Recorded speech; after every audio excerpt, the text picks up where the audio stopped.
The college football playoff. Time to move beyond Indiana's inclusion. Picture a quiet Connecticut suburb, where Burke Magnus, ESPN's president of content, sits by a crackling fire with a steaming cup of coffee. The calm is deceptive, shattered by the stunning words of Warde Manuel, Michigan's athletic director and chairman of the College Football Playoff (CFP) Selection Committee.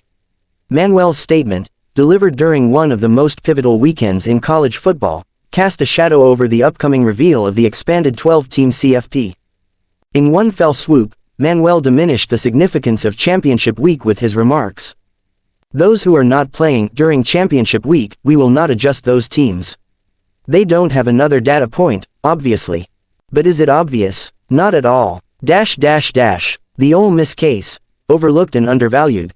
Consider the implications. If Georgia defeats Texas in the SEC championship, the crown jewel of college football conferences, would that result not add a significant data point for Ole Miss?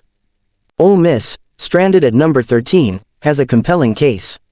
They boast an 18-point victory over Georgia, potentially the champion of the toughest conference in the sport. Their resume also includes a win over the number 2 team and a dominant performance against the number 14 team, South Carolina. Yes, they suffered 3 close losses, but those came under challenging circumstances, including 2 heart-wrenching defeats on miraculous fourth-down plays. Meanwhile, Indiana, a team with no wins over CFP-ranked opponents and a 23-point loss to Ohio State, is seemingly locked into the playoff. If CFP slots are being handed out based on one-loss records alone, then why not include Army? The Black Knights, after all, have a similar profile, a single blowout loss to no.